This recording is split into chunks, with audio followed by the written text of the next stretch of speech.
with coverage you can count on. This is the Erie News NOWCAST. Good afternoon, I'm Elspeth Meisner, and thank you for joining us for your Erie News Now Weekend NOWCAST. We begin right now with the very latest on vaccinations across the county. The number of people vaccinated in our region continues to climb. We're getting closer to 16% of Erie County's population getting vaccinated. Almost 20% of Crawford County's population is now vaccinated, and just over 10% of Warren County's population is vaccinated. There's close to 190,000 new vaccines distributed in the past day across the entire state of Pennsylvania. Turning now to local news, Erie police continue to investigate a shooting that happened just before 9:30 last night around 1222 German Street. Several people called the 911 center after hearing multiple gunshots. The first officers on the scene found a victim suffering from a gunshot wound to his lower leg in a yard, a serious injury according to police. A second victim was reportedly taken from the scene by a private vehicle, but so far nobody showing up to nearby hospitals has been recorded. Investigators found several shell casings in 2 locations in the area. At this time, no arrests yet have been made, and this incident is currently under investigations. We'll bring you more once we know more.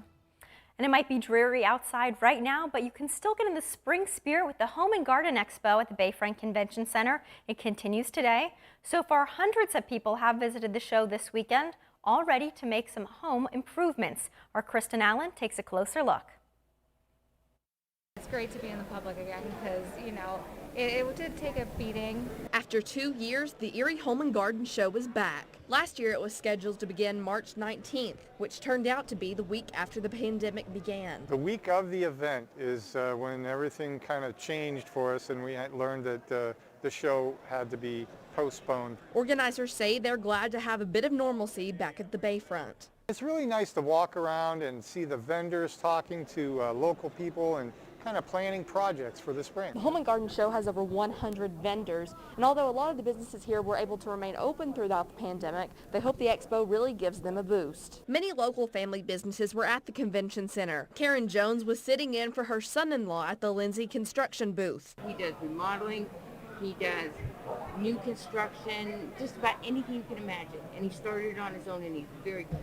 At the beginning of the pandemic, she quit her job to stay home with her grandkids. Now, over a year later, she's happy to be in public again. This is the first time since it started that I have been out in public like this, the very first time.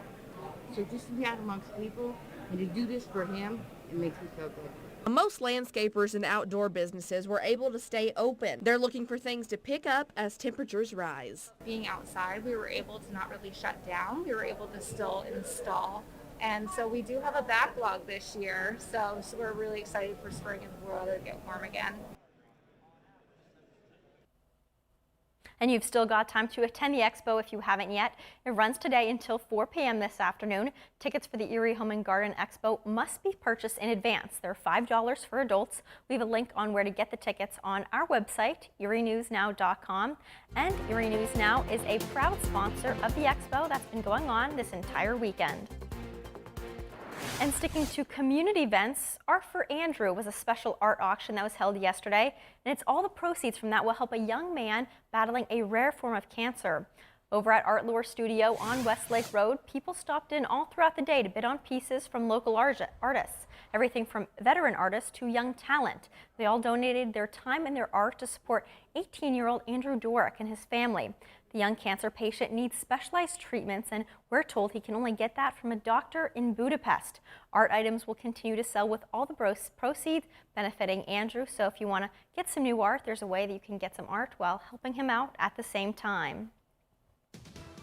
And with Easter just a week away, many local churches celebrated Palm Sunday today. Take a listen to see how First Presbyterian Church of the Covenant celebrated this morning.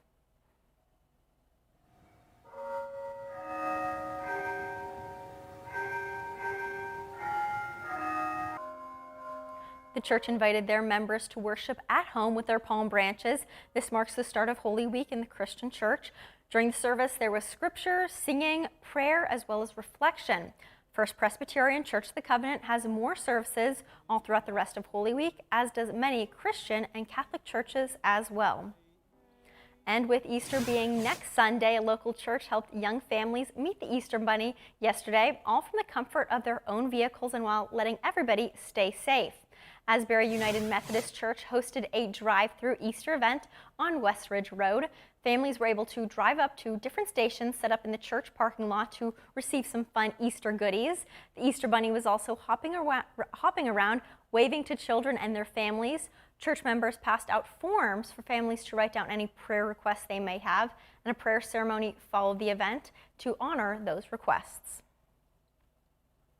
And that does it for your Erie News Now Weekend Nowcast. Thanks so much for joining us today. Be sure to tune into Erie News Now for the latest news, weather, and sports, all starting this evening. Have a great Sunday.